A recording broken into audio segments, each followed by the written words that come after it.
President Donald Trump has fired a warning shot at global generic drug industry, and the fuse is 2 years long. But that's a grace period, not a reprieve. Come August 2028, generic drugs entering the US will face a 100% tariff.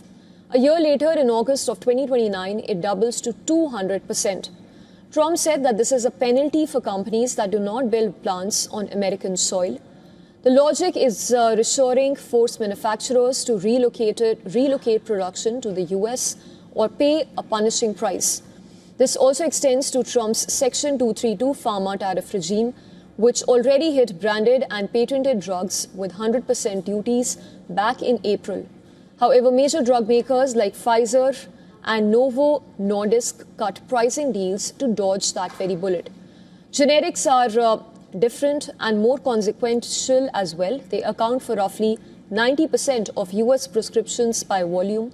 Though a much smaller share of dollar value, Indian supplies nearly half of Americans' generic drug needs. And that is what New Delhi, the single biggest stakeholder, is in this very policy. The market signals so far are measured calm. This isn't an immediate shock like October 2025's overnight branded drug tariff announcement, which sent Asian pharma stocks tumbling. 2-year runway gives companies time and also gives Washington leverage without essentially instant market chaos.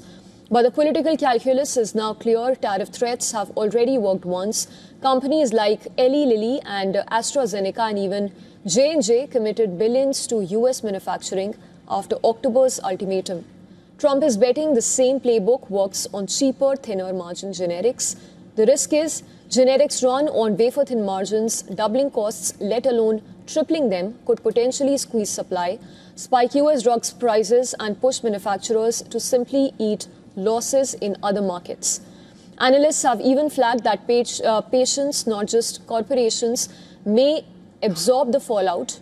2 years out, the countdown has started.